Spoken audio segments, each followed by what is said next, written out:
eu quero que você mantenha ela aberta, porque nós vamos volta e meia ler algum texto, pontuar alguma coisa. Então eu vou começar no capítulo 24, no versículo de número 4. E o versículo 4 diz assim: mas irás à minha parentela, e daí tomarás esposa para Isaque, meu filho.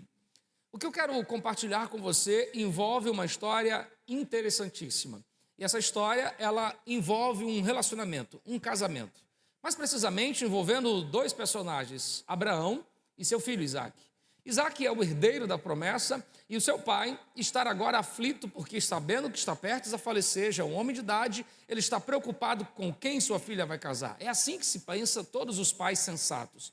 E preocupado com o casamento, ele agora chama o seu filho, ele chama o seu moço, chama Damasceno, Eliezer, e ele chama ele para perto e diz assim: me faça uma promessa, jure-me pelo Senhor que você não deixará meu filho casar com uma mulher da terra em que nós estamos. Na época, eles habitavam na cidade dos cananeus, uma terra idólatra, uma terra de devassidão, uma terra onde as pessoas sacrificavam crianças dizendo que era adoração.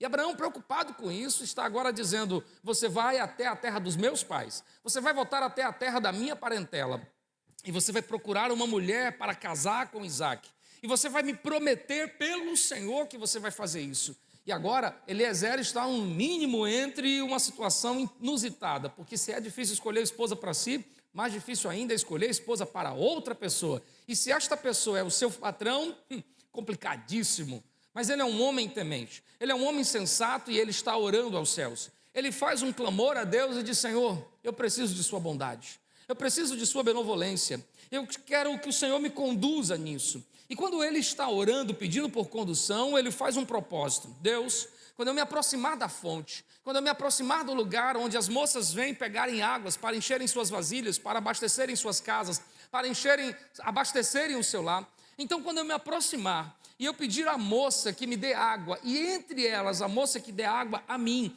e aos meus 10 camelos, então esta moça, eu entenderei que ela é a menina que o Senhor separou para o meu patrão. Ele estrategicamente ora e estrategicamente age. E eu preciso abrir um parênteses para dizer: existem pessoas que são bons na oração e são fracos na ação, e fé sem obras é morta. E ele é um homem que tem atitudes e que tem espiritualidade. Estrategicamente vai para a fonte no horário em que as moças se aproximam, e quando se aproxima da fonte, lá vêm elas. E quem aparece? Aparece uma menina por nome Rebeca. Rebeca vem vindo ao encontro, e ele, que não a conhece, simplesmente faz o pedido: vocês podem me dar água? E quando ele faz esse pedido, é Rebeca, a moça que se levanta e dá a ele água. Mas não somente a ele, ela corre de volta ao poço e diz: e eu darei água aos seus 10 camelos, eu servirei água aos animais que estão com você. E quando ela fez isso, ele lembrou da oração. Ele entendeu que Deus estava na causa, ele entendeu que o Senhor estava nessa condução, e ele agora faz uma única pergunta: menina, de onde tu é? Quem é a tua família? E quando ela disse: eu sou das terras de Labão, de um homem chamado Naor, ele sabia que Naor era o irmão de Abraão. Então ele começou a glorificar ao Senhor. Ele começou a adorar a Deus, dizer: bendito seja o Senhor, que usou de bondade para comigo, porque mandou a moça e ainda da terra do meu patrão. Ele pede para dirigir-se até a casa, e quando se aproxima da casa, ele agora faz uma pergunta: por favor, existe aqui lugar onde eu possa me hospedar? Existe lugar onde eu possa me instalar? Claro, claro, claro, entre. E quando ele está entrando, organizar um almoço, organizar um banquete, e sentado à mesa, ele diz: eu não comerei, eu não desfrutarei dessa refeição sem antes dizer para o que eu vim nesse lugar, para qual causa, por qual razão eu estou aqui. E quando ele diz isso, nasce um senso de curiosidade nas pessoas, e eles devem começar a olhar um para o outro: o que foi, o que houve, qual é a razão? E ele começa a contar: eu, Eliezer, sirvo a um homem por nome Abraão. Abraão saiu de sua terra, esta terra, e dirigiu-se para peregrinar em uma terra estranha, crendo somente numa promessa. Deus abençoou meu patrão, ele se tornou um homem próspero, ele se tornou um homem rico, ele se tornou um homem de posses, mas ele já é envelhecido, sua esposa já faleceu, e eu fui incumbido como seu servo de encontrar uma moça para seu servo, seu filho Isaque, que é o meu futuro patrão. E eu orei ao Senhor que me direcionasse, e quando eu me aproximei da fonte, conforme eu orei, Deus fez. E esta moça que me serviu, sua filha Rebeca, é a moça da resposta das minhas orações. E eu vim aqui fazer uma proposta. Eu quero convidá-la para ser a esposa do meu senhor Isaac. Eu quero convidá-la para que ela venha ao meu encontro. Nessa hora, o versículo de número 22 diz que foi colocado, tendo os camelos acabado de beber, tomou um homem um pendente de ouro, meio ciclo de peso das 2 pulseiras e colocou na mão dela, como que se dizendo, esse é um sinal de que você terá uma aliança com meu patrão. Mas não somente deu a ela, mas também deu aos pais dela. No versículo de número 53, prossegue dizendo: tirou joias de ouro, prata, vestidos, deu a Rebeca, também deu ricos presentes ao seu irmão e à sua mãe. Ao darem estas coisas para ele, era como se estivesse dizendo: esse é o dote que meu Senhor mandou para o pagamento dessa aliança, porque assim se fazia nas culturas antigas. E quando aqueles presentes são dados, tudo é oferecido, Rebeca começa a sentir amor por um homem que ela nunca viu. Ela só ouviu falar, ela nem viu, mas ela começa a sentir um ardor no seu coração e deseja ir com ele. E ambos vão. Só que enquanto eles estão indo numa viagem de 3 dias, do lado de lá está Isaac. E Isaac estava no campo orando. Sabe por que ele orava? Pela esposa que esperava. Eu imagino no coração dele, se Eliezer estava preocupado, escolher uma mulher para o meu patrão, ele estava preocupado. Será que ele vai saber escolher direito? E como tudo se resolve na oração, ele está orando no cair da tarde. E quando ele está lá orando no cair da tarde, quem se aproxima? Rebeca. E quando Rebeca vê aquele moço, ela pergunta: este é o moço que é o meu futuro esposo? Esse é o moço com quem eu casarei? E o versículo de número 66 diz que o servo contou a Isaac todas as coisas. Isaac a conduz para a tenda de sua mãe Sara, tomou como sua esposa e ele a amou e foi consolado o seu coração. Que história bonita. É uma história típica de um filme de Hollywood, uma história de amor. Mas escute, mais do que uma linda história, é uma profunda revelação.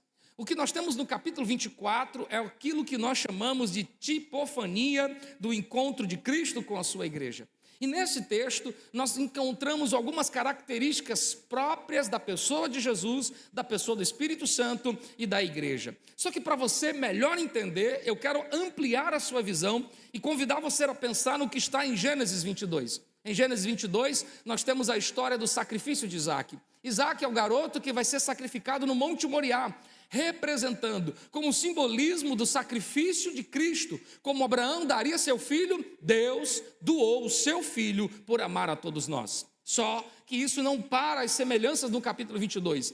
Isaac, que representa Jesus, agora no capítulo 23 de Gênesis, está vivendo dias de luto, dias de dor, porque o cenário da casa de Abraão é um cenário de morte. Rebeca faleceu e ela está morta na terra que não é a dela e é sepultada no sepulcro que não é dela. Isso lembra da morte de Jesus, quando depois de ser crucificado no Gólgota, ele é levado para o jardim da tumba, uma tumba que não pertencia a ele, na terra que não era dele. Jesus é sepultado no Jardim das Oliveiras, e sepultado no jardim da tumba que pertencia a um rico empresário, a um rico homem daquela época. O cenário de luta, o cenário de dor se contrasta com o que acontece logo no capítulo 24. E o que é que acontece no capítulo 24? Um cenário de amor, um casamento que está acontecendo. Então aqui está uma revelação. Cristo morre na cruz. O mundo sente a dor da perca do Salvador, mas no dia seguinte ele ressuscita, trazendo para si a sua igreja. O capítulo 24 é Cristo encontrando-se com a sua igreja. É Cristo tendo essa experiência de conhecer a sua igreja. E se Isaac representa Jesus, Abraão representa Deus e Rebeca representa a igreja, Eliezer representa o Espírito Santo. Aquele que foi enviado, aquele que é convidado a ir, aquele que é direcionado a ir à procura de uma esposa, à procura de alguém para o seu Senhor. Assim como Jesus veio ao mundo, morreu e subiu aos céus e enviou o Espírito Santo, Eliezer é enviado para resgatar, para encontrar pessoas e fazer dessas pessoas a noiva de Cristo. Esta é a expressão que a Bíblia apresenta sobre a igreja. Entre uma das palavras que identifica a igreja, essa é uma delas: noiva do Cordeiro de Deus. E como o Espírito Santo, assim como Eliezer, o Espírito Santo faz, vem ao encontro. E olha quantas semelhanças. Ele vem carregando 10 camelos. E 10 aqui apresenta para um símbolo de aliança. Lembra de Lucas 15?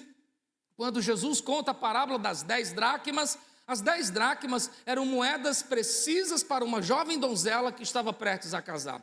Lembra de Mateus 25, quando Jesus fala do casamento, onde tem 10 virgens, 10 camelos, está apontando exatamente para a revelação de um casamento.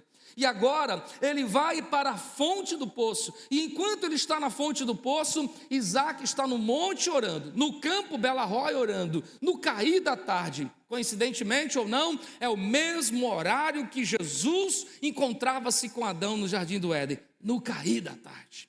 É mais do que uma linda história, é uma revelação cristológica, escatológica, que apresenta Cristo e a sua igreja.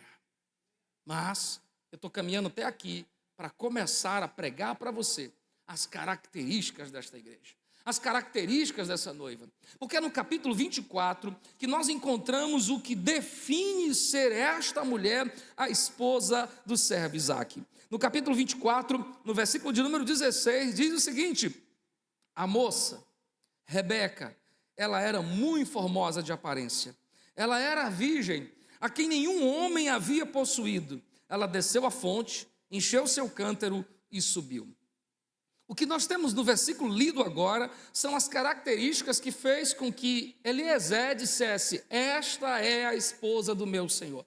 E se ela representa a igreja, aqui estão as características de uma verdadeira igreja. Qual, pastor?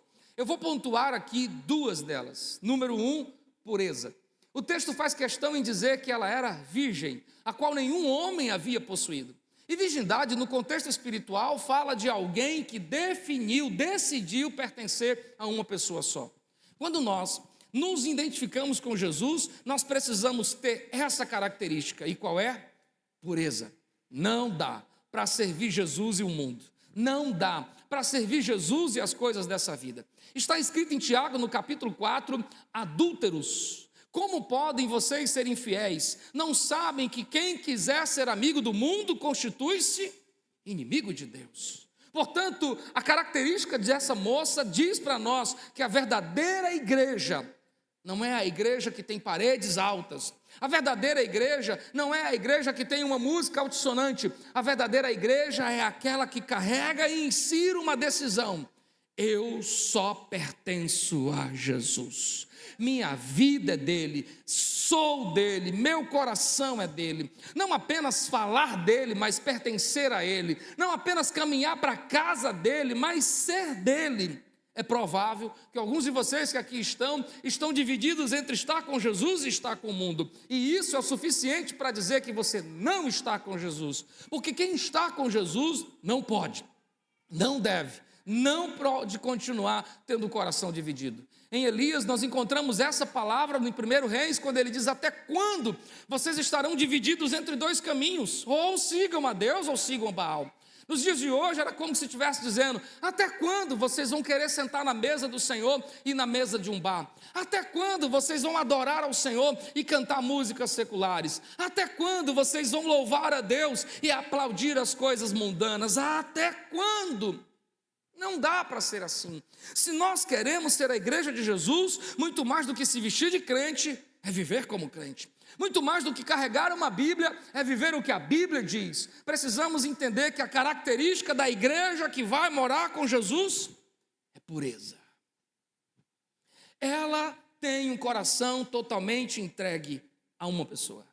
Ela não havia pertencido a outro homem. De quem é seu coração, moço? A quem você tem dado o seu coração? A quem você tem dado sua vida?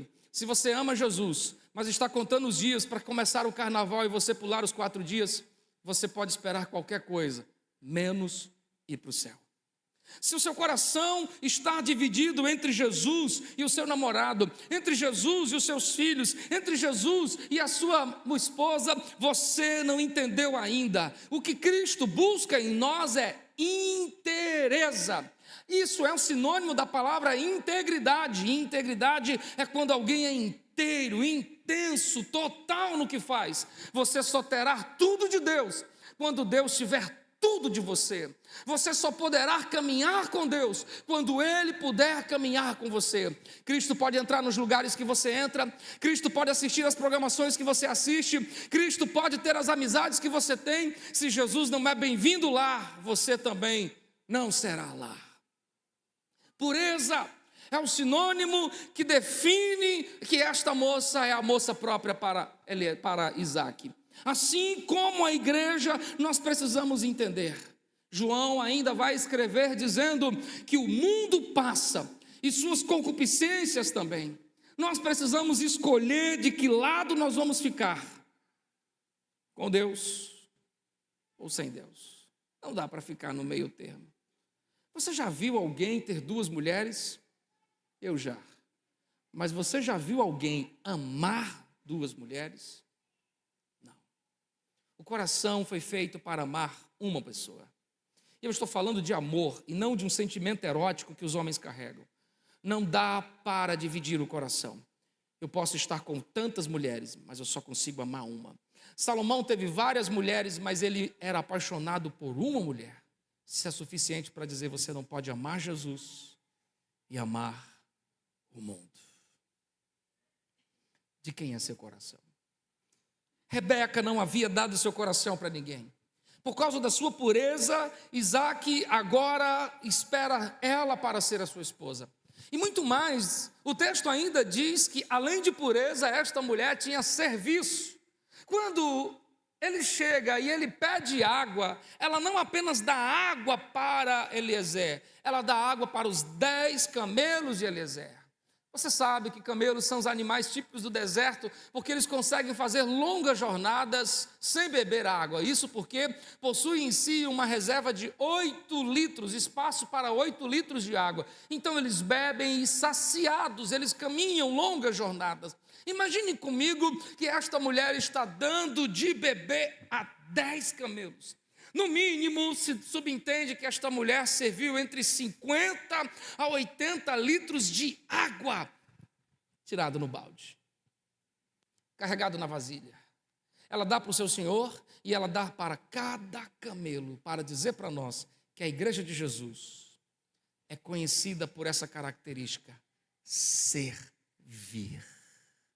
Você não é igreja quando vem para a igreja. Você é igreja quando você serve a Deus e as pessoas.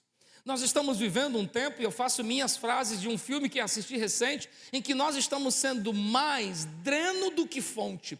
Nós usamos as pessoas para chegar ao objetivo, mas nós não somos fonte para a vida das pessoas. Nós somos uma geração que espera receber, mas nada oferece para alguém. Nós somos uma geração, e o cristianismo tem se tornado repleto de pessoas que vêm, sentam no culto e querem receber, e se não recebem, voltam insatisfeitos dizendo: o culto não foi bom. Isso não é a igreja de Jesus. A noiva de Jesus, a esposa do Cordeiro, ela tem no seu coração serviço, a vontade de servir. E sabe por quê? Porque Jesus nos ensinou isso. Quando ele veio ao mundo, ele disse: grande é quem se senta à mesa, mas eu vou dizer para vocês, eu não sou o que senta à mesa, eu sou o que serve às mesas. Na sua última semana, ele pega uma toalha, bota no ombro, uma bacia no joelho e se dobra para lavar o pé de pescadores e diz: façam aquilo que vocês estão vendo eu fazer. O que define Jesus é um coração de servo, mesmo sendo o Senhor quem você pensa que é, porque só quer ser servido. Está na hora de você entender que se você não é servo aqui, você não serve para servir Jesus. Se você não sabe servir a Deus e as pessoas, você não serve nem para ir morar com Jesus, porque a característica da igreja não é a roupa. A característica da igreja é que tudo que ela faz amando Deus e amando pessoas. E sabe como nós amamos Deus? Amando pessoas. Se eu não me importo com pessoas, se eu não me importo com quem está ao meu lado, se eu não me importo com a minha família, então eu estou longe de entender o que é ser igreja. Jesus disse, Tiago diz, mostre-me a sua fé e eu te mostrarei as minhas obras, porque fé sem obras são mortas. É Paulo que escreve em Efésios 2 dizendo, fomos salvos pela graça, não pelas obras, mas somos criados para as boas obras. Está na hora de você entender que ser igreja é ser servo. Você tem servido sua cidade? Ou você só reclama dela? Você tem servido sua casa? Ou você só cobra dela? Você tem servido o seu casamento? Ou você só espera algo do seu casamento, do seu marido, da sua esposa? Você tem servido o lugar que você trabalha? Ou você só está lá por causa do dinheiro que te pagam? Você serve na igreja? Ou você é só mais um dentro da igreja? O céu é lugar de pessoas que servem. Sabe por que João é grande? E a Bíblia diz, o próprio Jesus disse que nascido de homem nunca houve, nascido de mulher nunca houve alguém como João. João era um dos maiores homens. E sabe por quê? Porque João projeta pessoas. João serve. É ele que diz assim, importa que ele cresça e que eu diminua. Eu sou aquele que vai diante dizendo, este é o caminho, este é o Cordeiro de Deus. O espírito de servo que estava em João revela a sua grandeza. Você é grande não quando manda. Você é grande não quando tem pessoas à sua volta. Você é grande quando você serve. Foi lido agora há pouco sobre as parábolas dos talentos, e talento é um termo de uma moeda daqueles dias, mas talento também pode ser entendido como nossas habilidades. Sirva a Deus com tudo que você tem, sirva a Deus com seus talentos. No início do meu ministério eu li um livro chamado Há um Milagre em Sua Casa, e esse livro contava a história de um pastor texano nos Estados Unidos, que ele começou com esse sentimento de fazer algo para Deus, e ele se dirigiu para uma pequena comunidade, e começou a pregar para aquela comunidade, começou a falar para aquele povo, sozinho. O povo se reunia e ele ali falava de Jesus. Alguém da igreja viu que ele fazia isso e disse, pastor, eu não sei pregar como o senhor prega, mas eu toco, eu canto, eu vou ajudar o senhor nisso. Então agora tem o pregador e tem o cantor e o tocador. E naquela história toda, a multidão vinha, ouvia os louvores, ouvia a pregação. Um irmão disse, eu não sei pregar, eu não sei tocar, mas eu sei fazer uma sopa, eu vou fazer um sopão, e nós vamos servir o povo que está aqui. Outro viu aquela multidão que comia, que ouvia e que louvava, e disse que bom seria se esse povo fosse para a igreja. E ele começou a ser o que organizava as caravanas para levar o povo para a igreja. E aquele livro encerra dizendo que uma igreja saiu de 500 pessoas para 5.000 pessoas. E sabe por qual a razão do seu crescimento? Porque cada um servia com seus talentos. O que você sabe fazer? Costurar? Sirva a Deus. Ah, não. Se não pagar. O que você sabe fazer? Comida? É um bolo? É uma torta? É uma tapioca? O que você sabe fazer? É orar por alguém? O que você sabe fazer? É cortar cabelo? É fazer unha? Sirva a Deus com o que você sabe, porque tudo que você tem, Deus não te deu para massagear seu ego, Deus só te deu por uma razão: amar a Deus amando pessoas. Amar a Deus amando pessoas. Amar a Deus amando pessoas. Pare de querer esperar. Rebeca é uma menina que serve, e ela agora carrega essas características que a igreja precisa carregar. E por causa dessas características, Eliezer está vibrante. Eliezer paga o dote. E diga-se de passagem, um dote muito caro. Aqui diz que foi dado joias, foi dado ouro, vestidos caríssimos. E isso só me lembra dizendo que quando Cristo encontrou a mim e você, Ele pagou um preço muito alto. E Pedro vai dizer na sua primeira carta que não foi com prata, não foi com ouro ou com coisas perecíveis, Ele nos comprou com seu precioso sangue. Cristo pagou um preço alto por você, e tudo que você fizer para Ele não se compara ao que Ele já fez por você.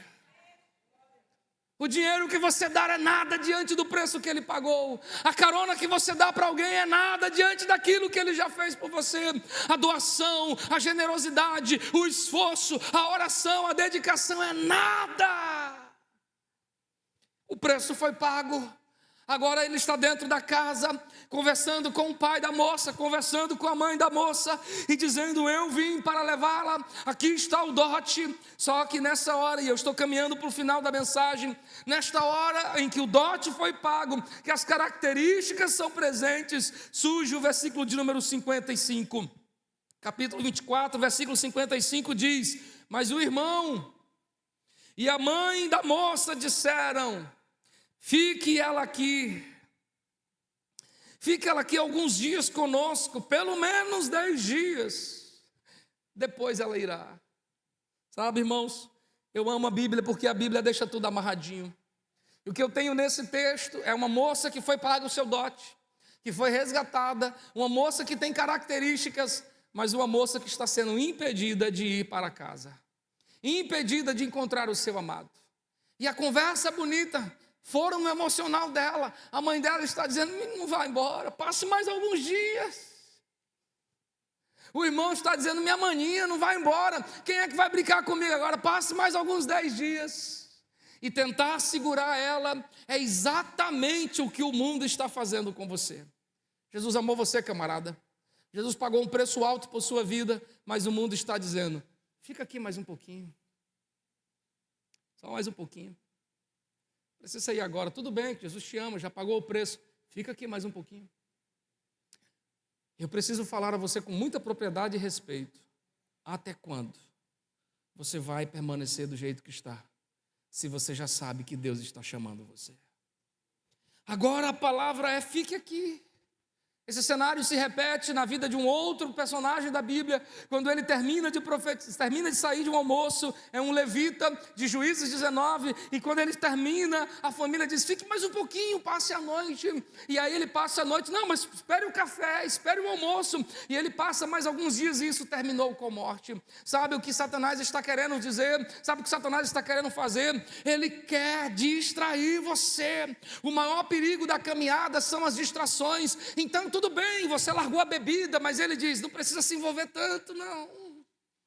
Tudo bem, você não fuma mais, você não está mais naquele prostíbulo, tudo bem, mas não precisa estar na igreja direto, não. E as distrações são as maneiras que ele tem de dizer: fique aqui mais um pouquinho.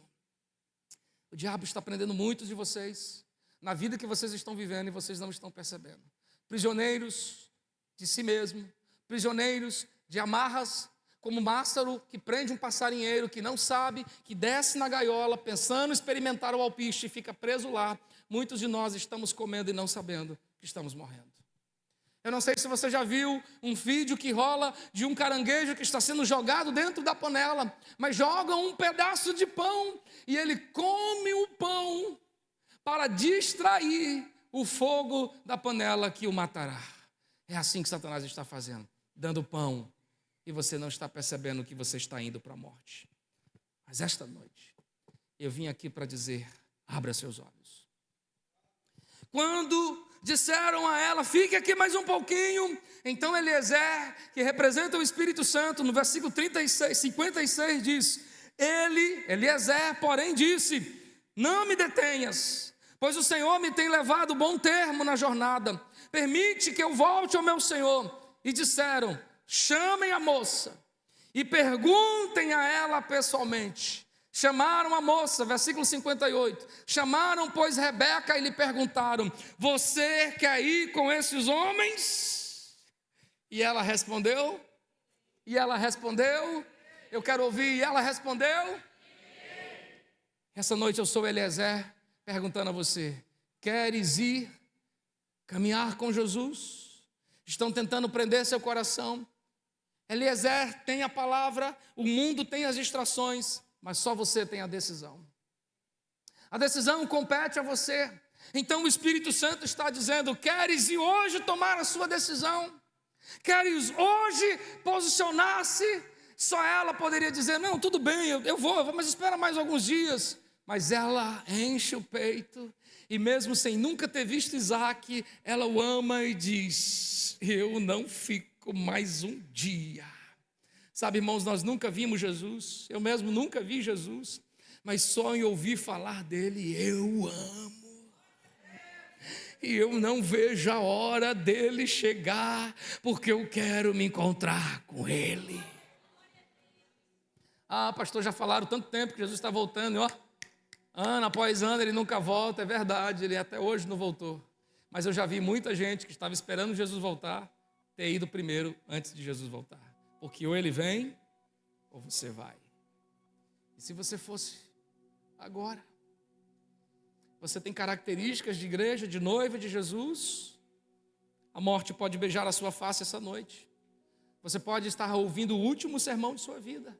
Essa pode ser a sua última oportunidade. E agora, essa moça está sendo questionada: você vai? Sua resposta foi: sim, eu irei. Ela monta no camelo, dirige-se por 3 dias. Eu imagino durante esses 3 dias o pensamento. E 3 dias de jornada certamente aponta para o tempo da nossa caminhada. Depois que Cristo nos resgatou, nos fez sua igreja, nós estamos caminhando. Mas haverá um dia em que nós chegaremos ao final.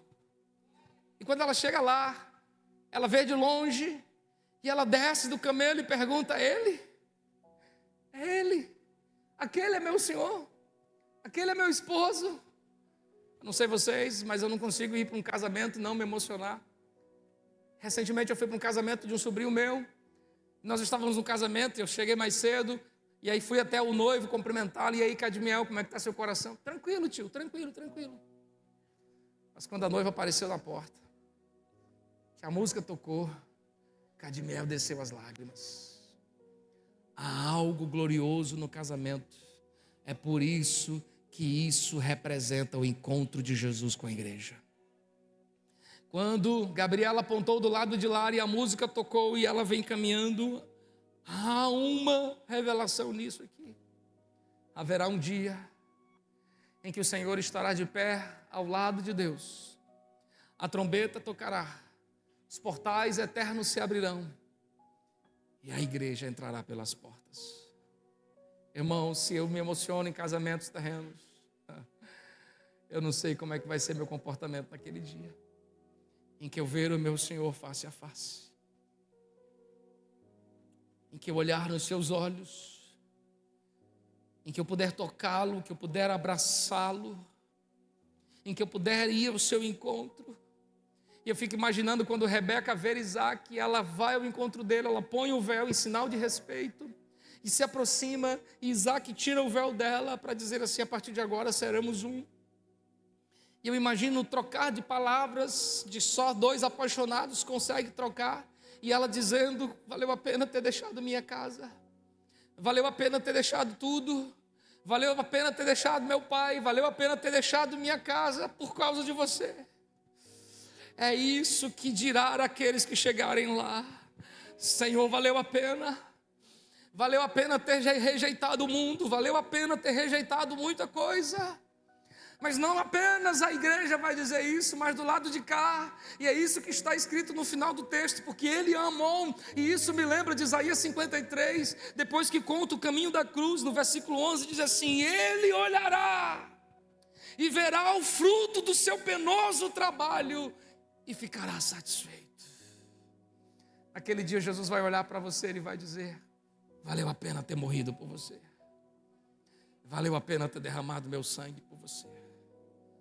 Aquele dia está chegando. E se não for pelo arrebatamento, será pela nossa morte. Então, eu só tenho uma pergunta a fazer a você: queres ir ou queres ficar? O mundo está dizendo: fique mais um pouquinho. O preço por sua vida já foi pago. E o Espírito Santo está dizendo: se você ouviu minha voz hoje, não endureça seu coração.